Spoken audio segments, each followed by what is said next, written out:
Okay, so let's talk about ideal gases. What's an ideal gas? Right. First of all, let's talk about how do you need to describe a gas. Um, the nice thing about gases is at sufficiently low pressures, at very low pressures, so that means as the pressure approaches zero, okay, you can describe a gas by this equation right here, PV equals nRT, okay? So P here is the pressure, and so this equation applies to all gases.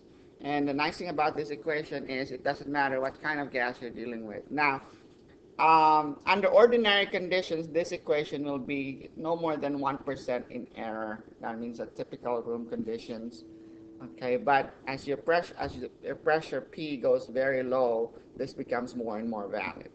Okay, so this is called the ideal gas equation because once you go to higher values of P, higher pressure, you can actually get more error in the calculations based on this equation. So in this equation, P is the pressure, V is the volume of the gas, N is the number of moles of gas particles. Okay, R is a constant. Okay, also known as the universal gas constant or the ideal gas constant. And T in this case is the temperature in Kelvin. So this is a very important equation to memorize. PV equals nRT. It's a very powerful equation. It explains the behavior of gases. All right, so let's talk about pressure first. Let's familiarize ourselves with the concept of pressure. Uh, Pressure is defined as force per unit area. So you can define pressure then as force divided by the area. So let's look at this example right here. Let's say you have a column of liquid, okay? Let's say mercury. And let's say you are down here at the bottom of that column of liquid, okay? So that liquid's going to be pulled down by gravity.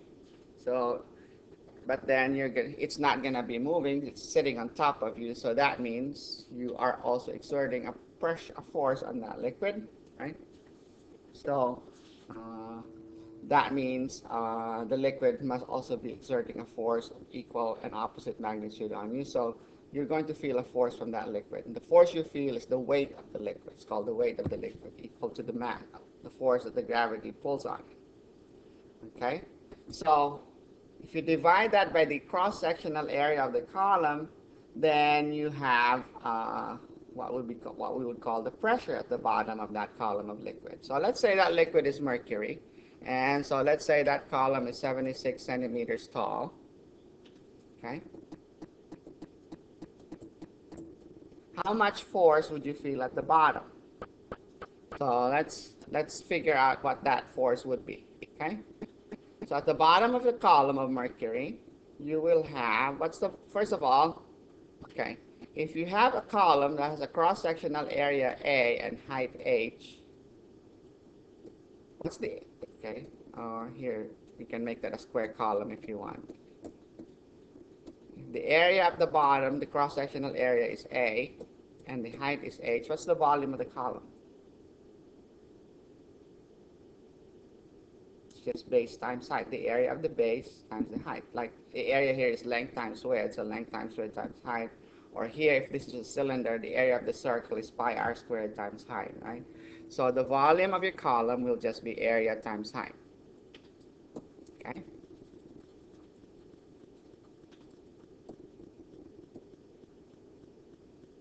Now, what's the mass of the column? If you know the density of your liquid, density is mass over volume, right?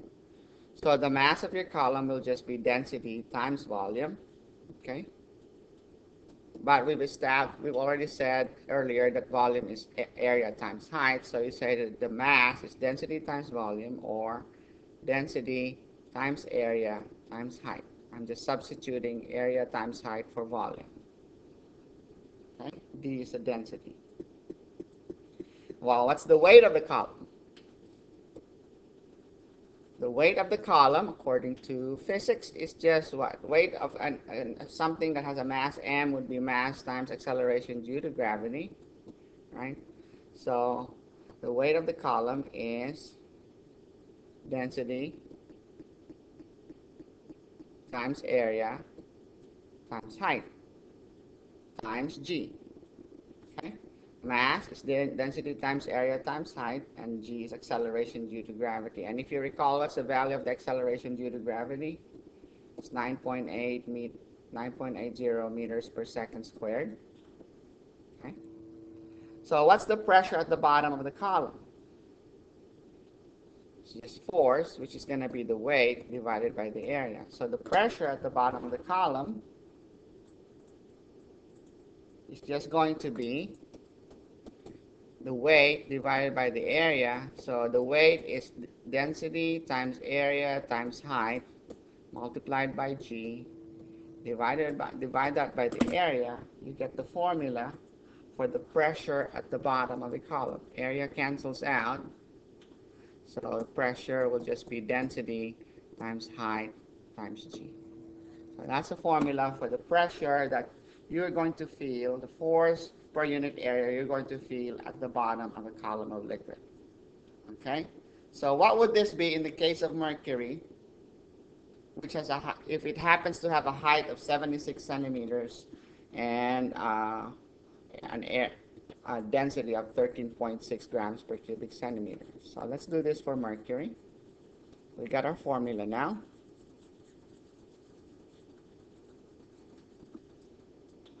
So our formula is density times G times H, right? So our pressure is equal to the density of mercury. We'll put this in SI units, kilograms per cubic meter. So it's 13.6, that's the density, times 10 to the third kilograms per cubic meter. Acceleration due to gravity is 9.80 meters per second squared. And the height, our height is 76 centimeters, so that's 0.760 meters. Okay, that's the height. That's 0.760 meters for 76 centimeters. And let's do that calculation.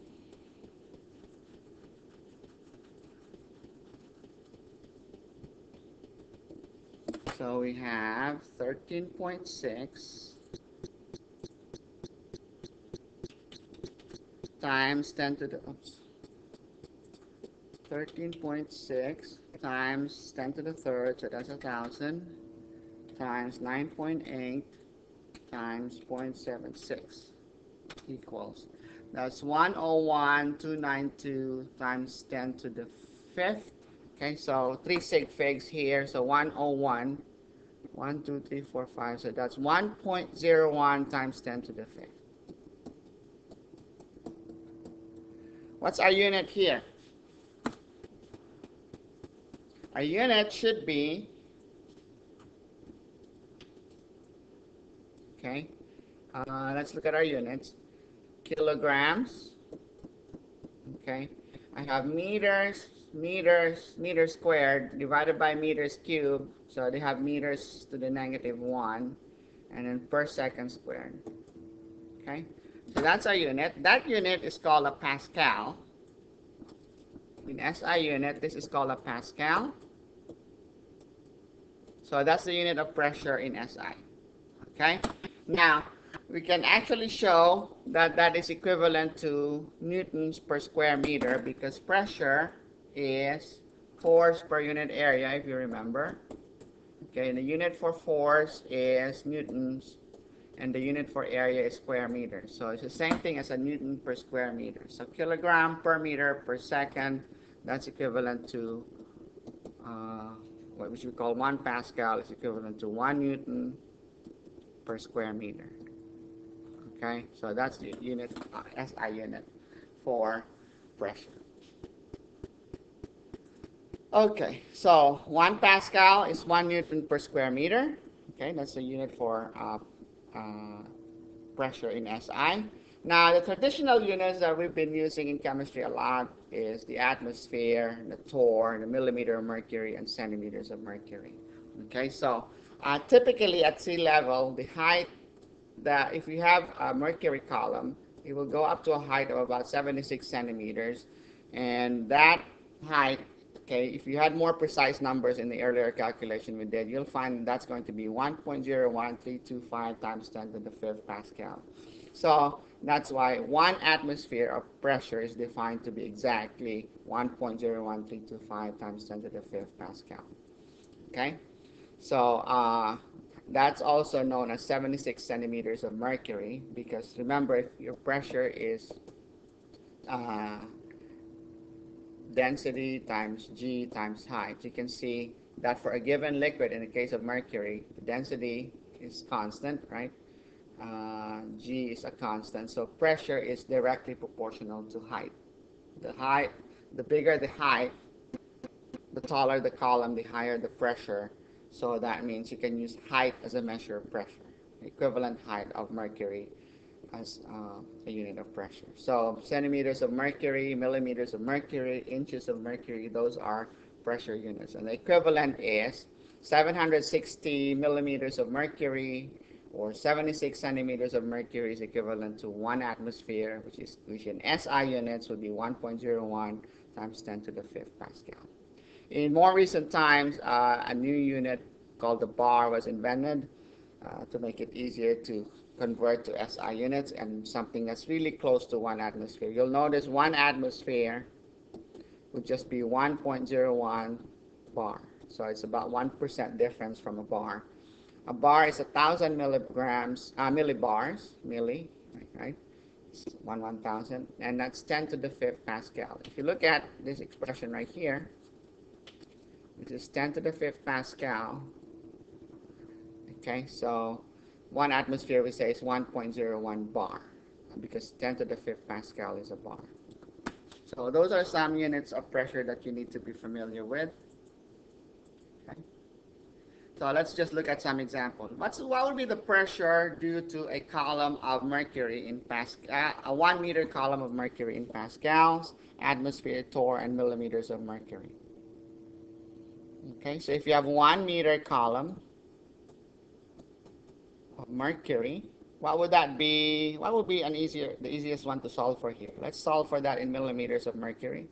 So you're going to say, convert that to millimeters of mercury. You would get, well, there's 1 millimeter of mercury. What does milli mean? It's 10 to the negative third meters, right? Or you can say 1,000 millimeters is 1 meter, either way. So this will give you 1,000, right? 1.00 times 10 to the third millimeters of mercury. Okay? A millimeter of mercury is also known as a torr. If we go back here to our list of pressure units, a torr, okay, is one torr is equivalent to 1 millimeter of mercury. So 760 torr is 760 millimeters of mercury. So torr is just another name for millimeters of mercury. So that means 1 meter of mercury is equivalent to, okay, so that's 1,000 millimeters of mercury. That's also 1,000. So 1.00 times 10 to the third torr. Okay. Now, how do I change that to atmospheres? I'm going to say, okay, 1.00 times 10 to the third torr. Okay, change that to atmosphere. I'm going to say 1 atmosphere is equivalent to 760 torr. Okay, 760 torr is 760 millimeters of mercury. So I can convert that. So what's 1,000 divided by 760? 1,000 divided by 760. That's 1.316 atmospheres.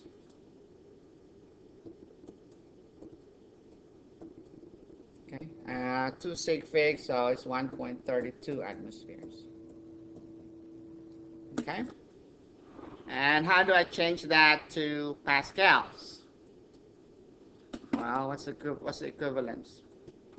I'm gonna 1.316 atmospheres. I need to convert that to pascals. Okay, I'm keeping that extra digit there, so I know I only have 3 sig figs, right? So that one's my last sig fig.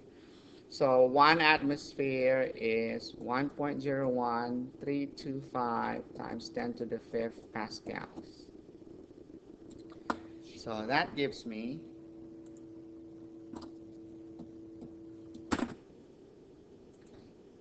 1.316 times 1.01325 times 10 to the fifth, so that's 1.33 times 10 to the fifth Pascal.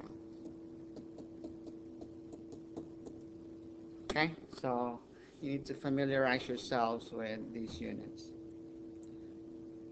So that's what a unit of pressure is. Okay, so traditionally, how do we measure pressure? The reason I gave you mercury as an example is because traditionally we use columns of mercury to measure pressure of a gas. Okay, now if you were to imagine, okay, filling a tube with mercury, okay, and then invert it into a pool of mercury, what will happen is this mercury right here, the mercury level is going to fall. Okay, so you end up with something that looks like this. Typically, this height would be around 76 centimeters under ordinary conditions. That's why 76 centimeters of mercury, or 760 millimeters of mercury, is defined to be 1 atmosphere.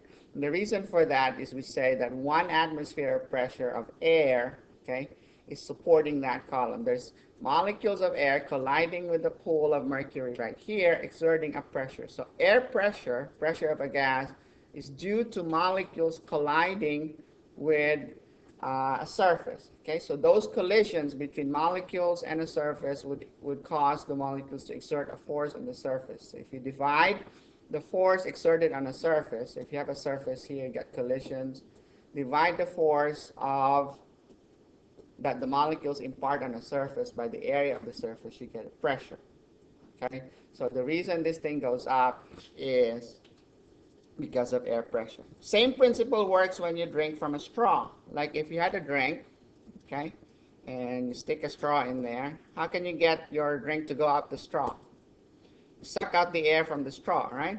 So now you have an unbalanced force. You still have your air striking, your air molecules striking the liquid outside your straw, but then you're taking out the molecules from inside the straw, so it will cause the liquid to go up the straw. Okay? So so liquids going up a straw is an indication of an unbalanced pressure. By sucking out the air from inside the straw, you're creating what's called a vacuum inside the straw, partial vacuum. So there's less pressure on the liquid from inside the straw. There's more pressure on the liquid from outside the straw, so the liquid goes up inside the straw. Okay? So atmospheric pressure does vary depending on altitude and weather conditions. And so 1 atmosphere, although we define it to be exactly 760 millimeters of mercury, when we want to refer to atmospheric pressure, we generally call it the barometric pressure rather than the atmospheric pressure, just so you don't confuse it with what we call 1 atmosphere, which is exactly 760 millimeters of mercury. Okay? So barometric, if you want to refer to atmospheric pressure, it's best to call it the barometric pressure. That way you don't confuse it with what we would call 1 atmosphere, which is, like I said, exactly 760 millimeters of mercury. Okay, so this is what's called a Torricelli barometer. Okay, and that's why a millimeter of mercury, Torricelli is the inventor. That's why a millimeter of mercury is defined as a torr in his honor. Okay, so let's look at this problem right here. Calculate the pressure underwater at a depth of 50 meters. So let's say you're underwater. You're down here, 50 meters deep. Okay. How much pressure are you going to experience? Well, in addition to the pressure due to a column of water above you, you're going to feel a pressure of 1 atmosphere from the air. Okay. And so you need to calculate the pressure due to the column of water. So what's the pressure due to a column of water? Density of water times G times the height, which is going to be 50 meters. So the density of water is 1 gram per mil, or 1,000 kilograms per cubic meter. Okay, so let me see.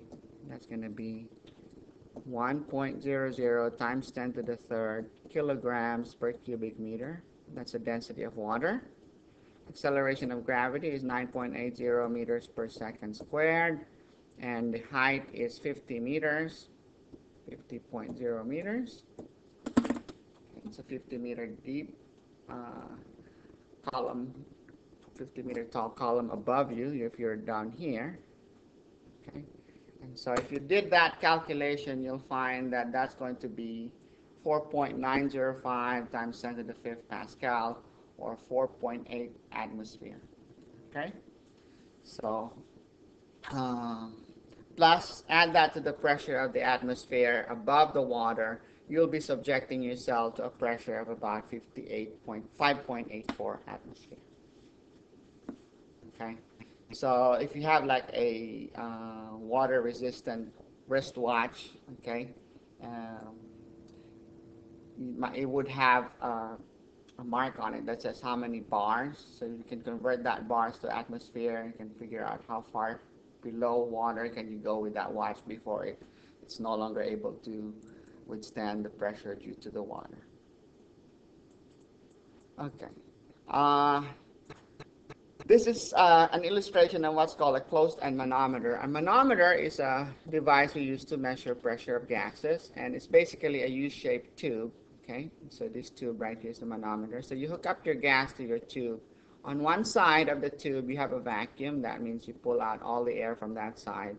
And so the pressure of the gas in this case would just be whatever this height is. So this height, difference in the height of the mercury columns, that will just be the pressure of the gas. So if you have a sample of gas, you can measure its pressure by simply hooking it up to a closed-end manometer. It's closed-end because this end right here, that's closed, okay? And so what you have inside there is a vacuum. So the pressure of the gas is whatever is the difference in the height of the mercury columns on both sides of your manometer. Now, here's an example. A gas is connected to a closed-end manometer. If the difference in the mercury levels is 20 centimeters, what's the pressure of the gas?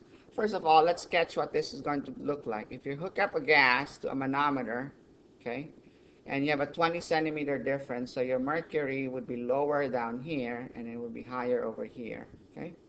And that difference in the height of the mercury would be 20.0 centimeters.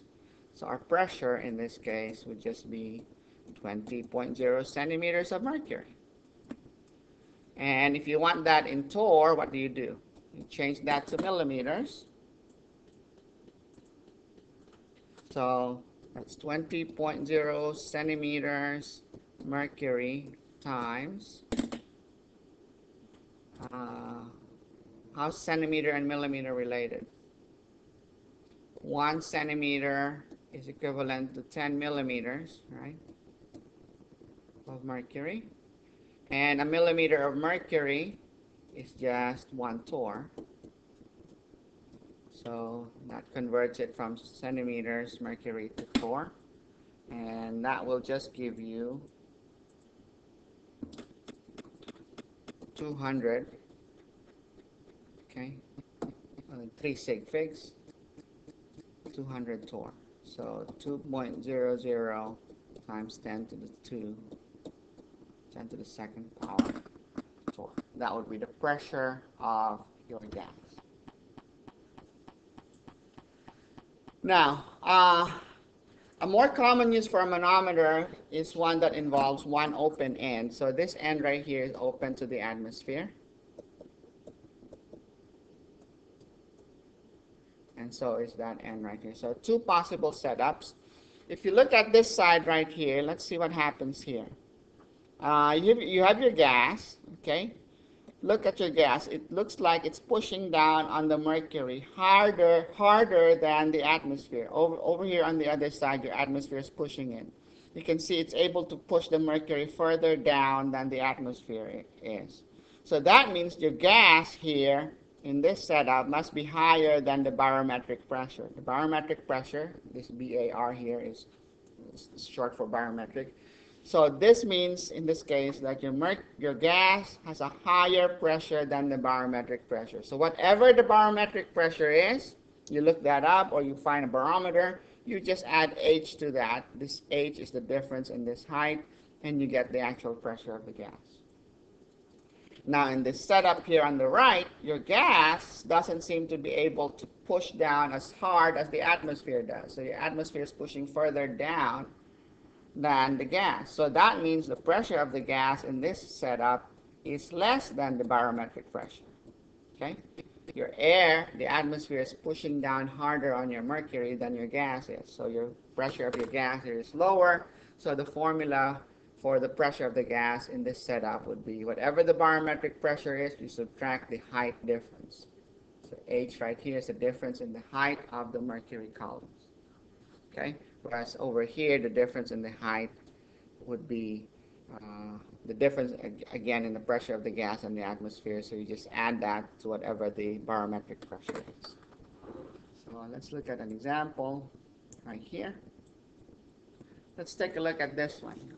Let's do a quick clicker question here. Is the pressure of the gas here, A, higher than the barometric pressure, or is it B, is it lower than the barometric pressure?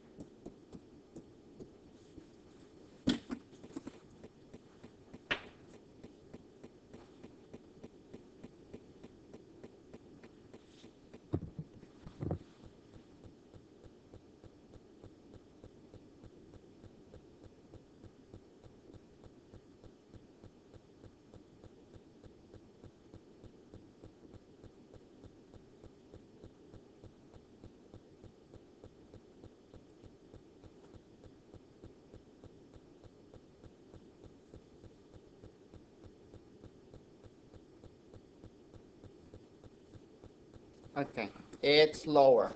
You can see that the atmospheric pressure, very good, is pushing harder than the gas is. So what would be our formula for the pressure of the gas here? Our pressure of our gas, in this case, is going to be lower than the barometric pressure. So if it's lower, then I'll have to subtract the H from the barometric pressure. So what's my barometric pressure? Whatever my barometric pressure is, I subtract H from that. Okay, so whatever my barometric pressure is, I subtract the H, which in this case is 55.0 centimeters of mercury. So if I were to ask you, estimate the pressure of the gas here, I would say, okay, barometric pressure should be, that should be approximately 76 centimeters mercury, right? Approximately, since I'm not given any information, minus 55.0 centimeters of mercury. That gives me, what's 76 minus 55? 21 centimeters of mercury. So 21 centimeters of mercury, which is the same thing as 210 millimeters of mercury, or 210 torr. I'm estimating here since I don't have the information about what the barometric pressure is. But if you have to guess, what would be your barometric pressure? It will be close to 1 atmosphere, close to 76 centimeters of mercury. Okay?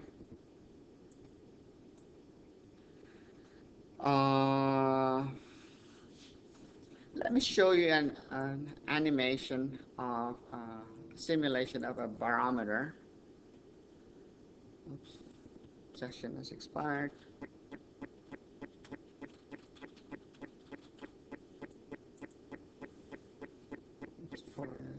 You could be doing for one of your lab activities. Let's see, ideal gas behavior, internet, oops, wrong one, internet resources. Here's a simulation that shows how a manometer works. Pressure. Run the Java applet. So here's a closed-end manometer right here. Okay, what would be the pressure of the gas in this illustration? You would read the difference in the height. So if this was in millimeters, okay, so that's going to be between 800 and 900. So 820, 840, 860, 880. So that's about 870 on that side. And on this side right here, you would have between 100 and 200. So that's 100, 120, 140, 160, 180, 200. So that's between 100 and 120. So the height, the level over here is at 120 millimeters. So the difference between those two would be 870 minus 120, 750 millimeters of mercury. Okay, so it would appear that this has the gas that's on this side is 750 millimeters of mercury, if that was mercury. Okay, and down here you have a simulation that you can run.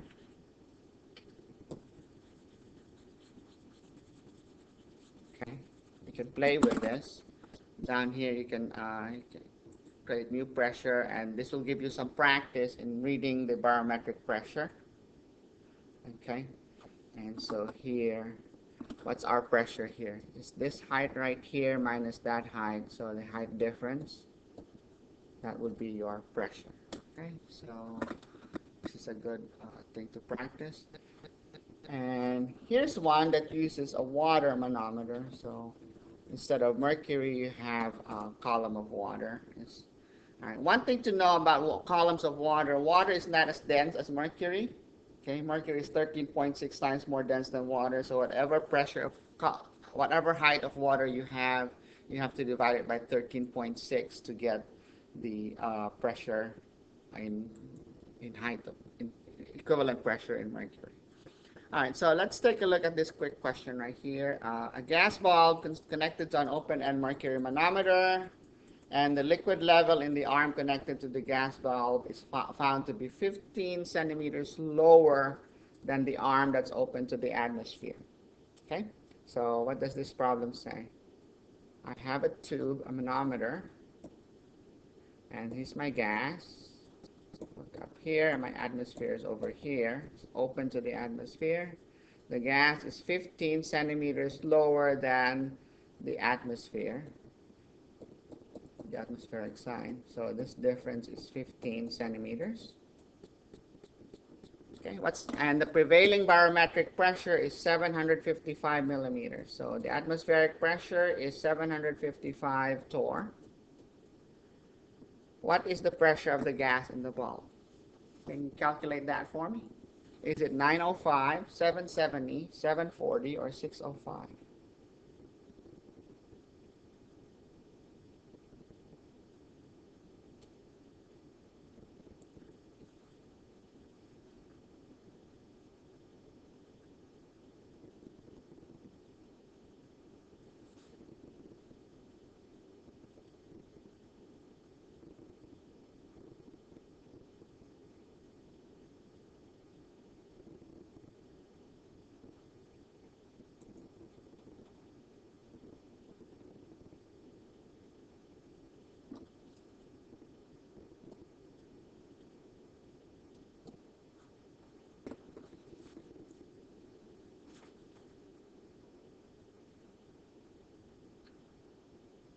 Okay, let's see. Your choices, C is the popular answer. Okay, and then 3 people picked A. All right, let's take a look. First of all, is this pressure going to be higher or lower than 755? You can see your gas is pushing down harder than the atmosphere is, so it's got to be higher than 755. All right?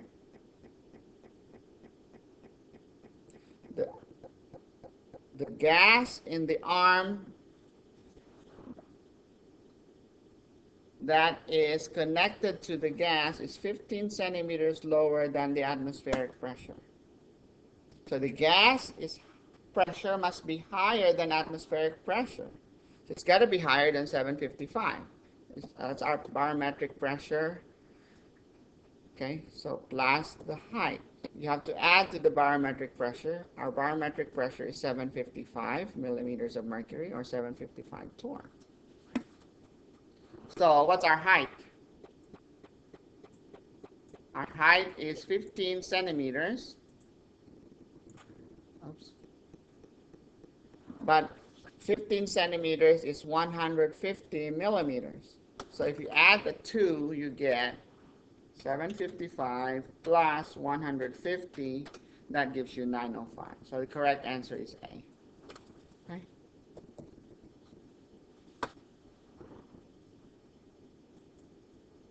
All right. Let's talk about behavior of gases now. Like I said, PV equals nRT summarizes everything we need to know about gases under ordinary conditions. Okay, so if we look at that equation, okay, pressure times volume equals N times R times T. Okay, let's see what happens if we have a fixed amount of gas. So that means N is constant. Okay, and R, we know R is a constant. And let's see what happens if we make changes to the gas while holding its temperature constant. So if N is constant, R is constant, and T is constant, everything here on the right-hand side is constant, then we say that the product of pressure times volume would be a constant times another constant. The whole thing is just a constant. So PV is a constant. Okay? Whenever the product of two things is a constant, that means if one goes up, the other must go down. Okay, so significance of this is this. A constant, for a fixed amount of gas, a constant amount of gas, a constant temperature, we say that pressure and volume are inversely proportional. So what that means, if the pressure goes up, then the volume has to go down.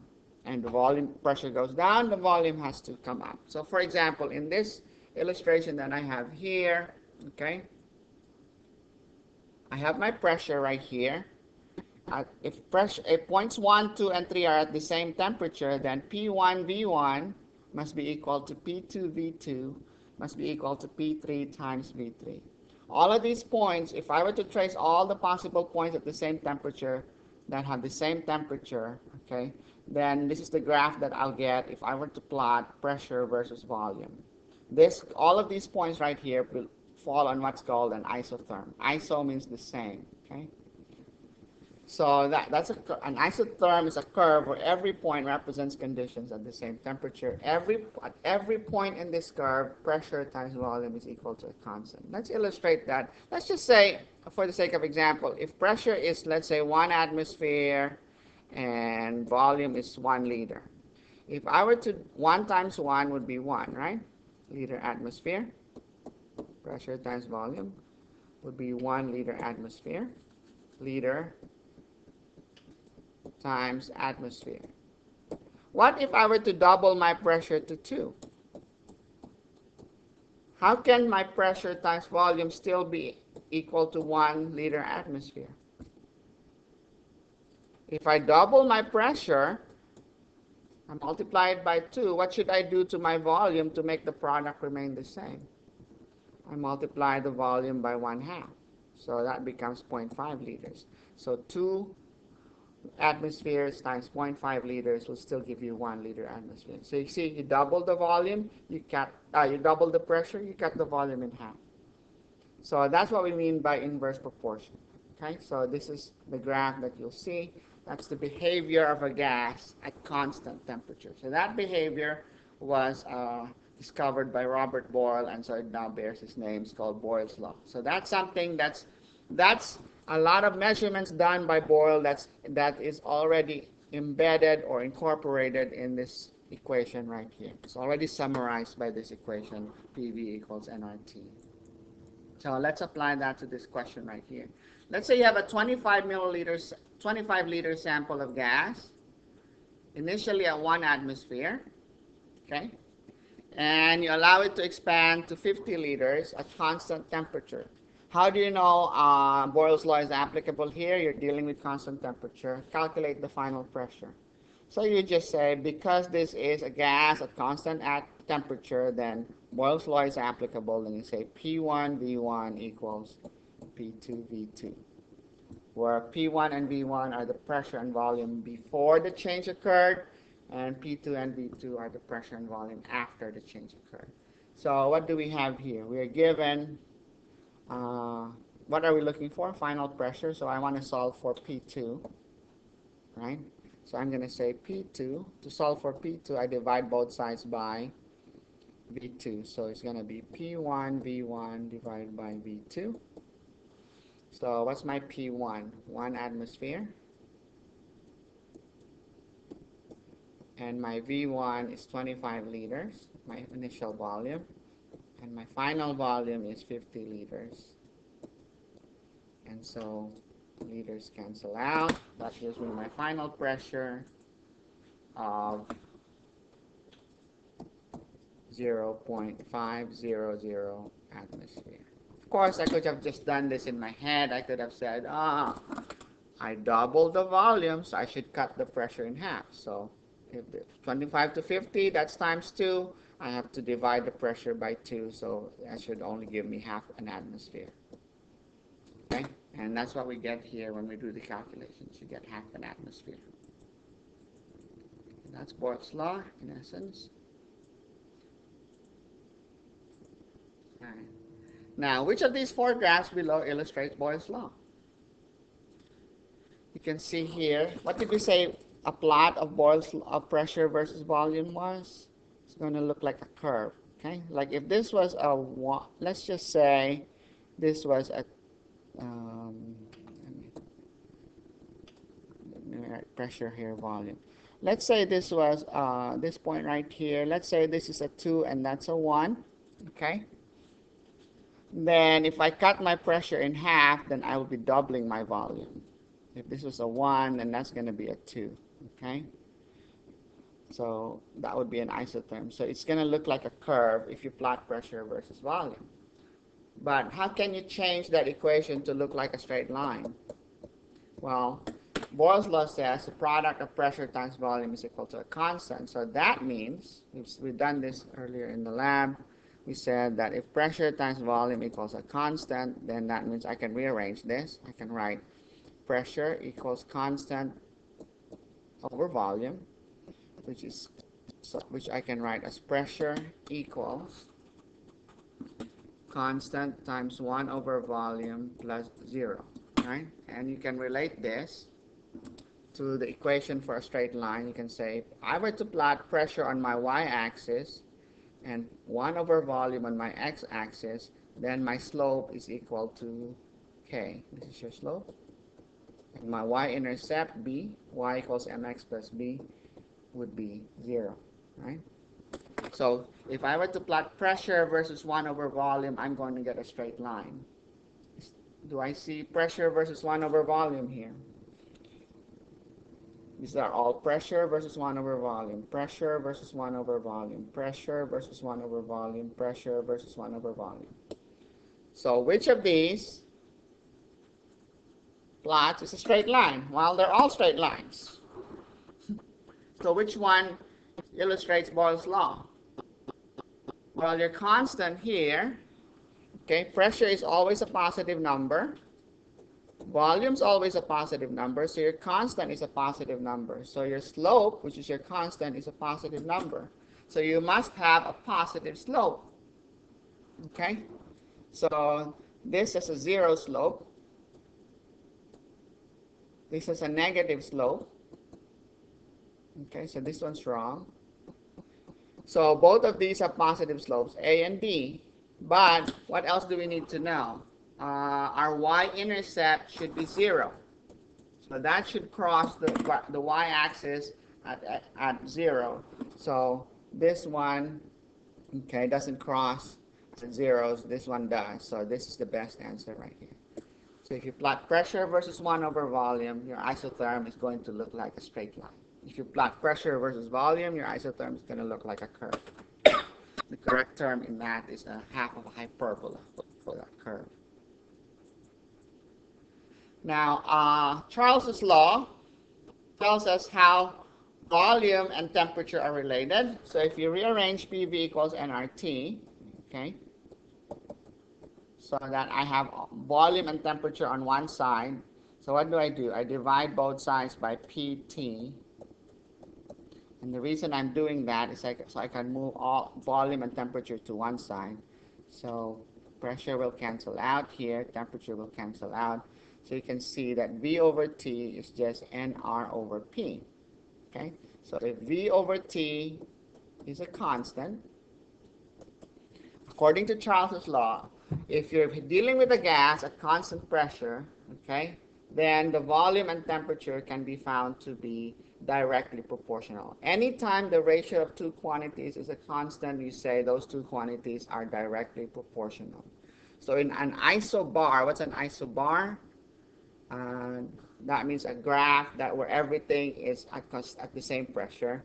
The ratio of volume to temperature is a constant. So in other words, if I were to plot volume versus temperature, okay? And this temperature, by the way, should be in Kelvin. The ratio of volume to temperature is always going to be the same. So I can write V equals K. V over T is a constant. So V is equal to K times temperature plus a zero intercept. So the graph's going to look like this. Okay, your slope is equal to K. And so your y-intercept is going to be 0. And so that would be a graph of the volume of a gas at constant pressure. So all of these points fall in what we call an isobar. Okay.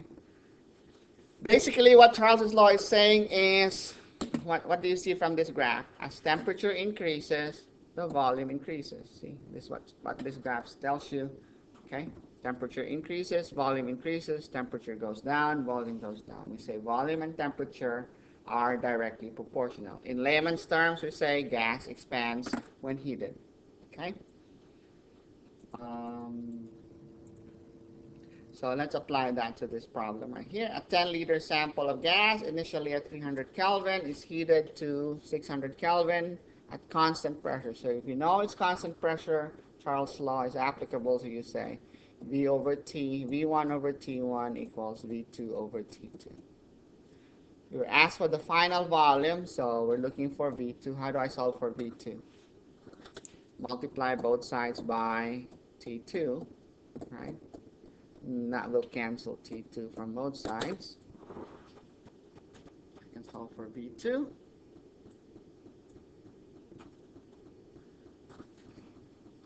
So V2 is equal to V1 times over T1 times T2. So what's my initial volume? 10 liters. You have a 10-liter sample of gas. And my temperature, final temperature T2 is 600 Kelvin. And my initial temperature T1 is 300 Kelvin. So 10 times 600 divided by 300 would be 20.0 liter. Okay? And I could have just done this in my head because, look, 300 Kelvin to 600 Kelvin, I double the temperature. I would expect the volume to double as well. That's what direct proportionality means. Okay? So from 10 liters, I expect it to go up to 20 liters. So that's Charles's law. Amontons' law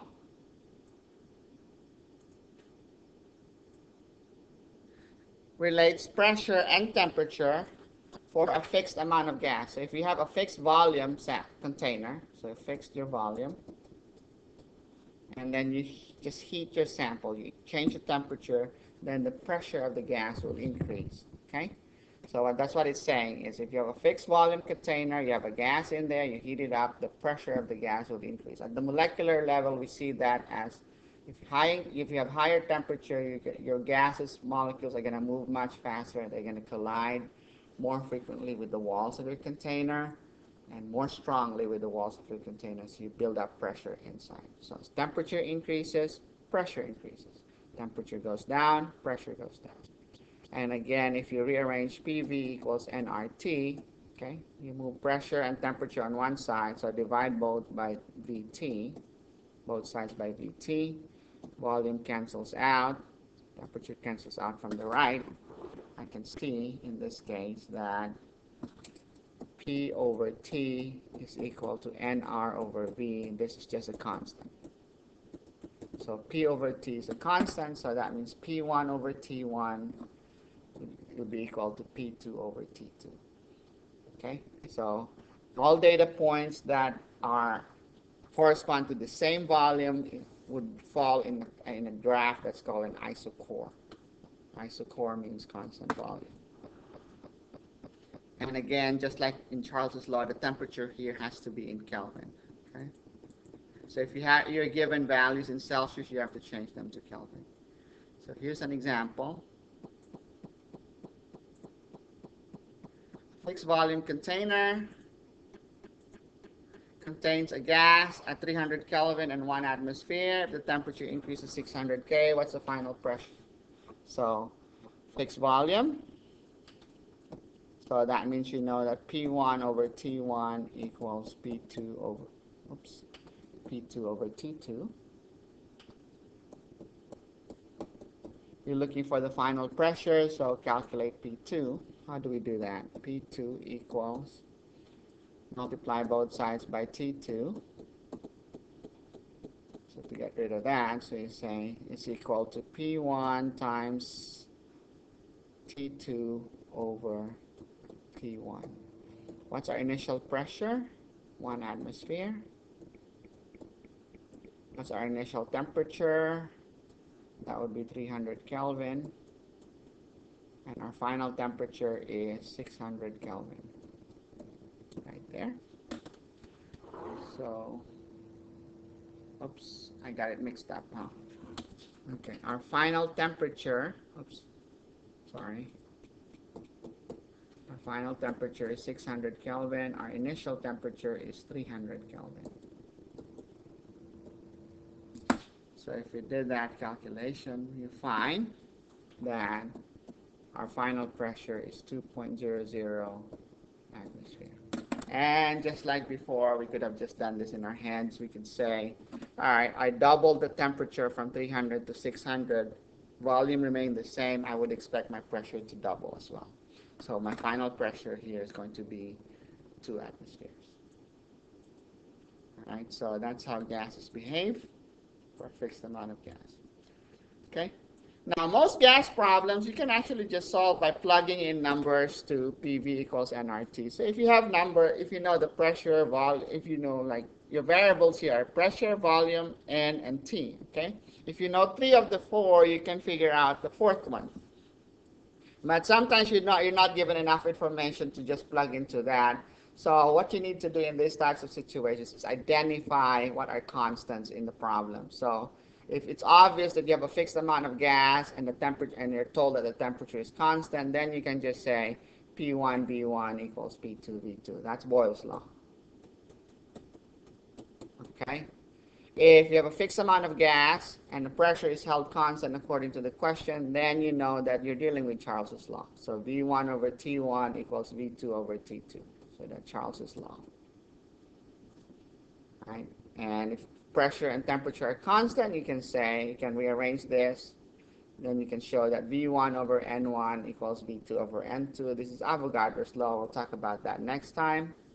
But if only if only N is constant, you have a fixed amount of gas, you can say PV over T is equal to NR, which is a constant.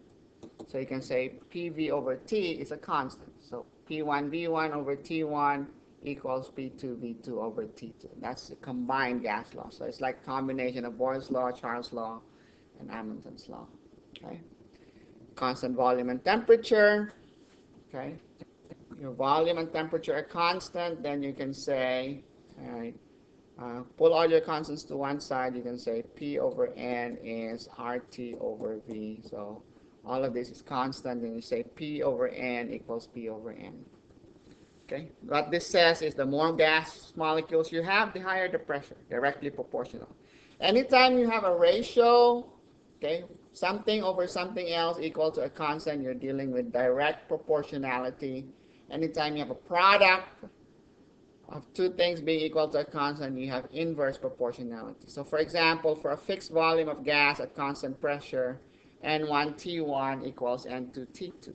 So that a problem like that would be something like this. If you have a container, volume is fixed, pressure is fixed, okay, it's open to the atmosphere. If you raise its temperature, then your gas is going to escape. You have fewer moles of gas at higher temperature, okay?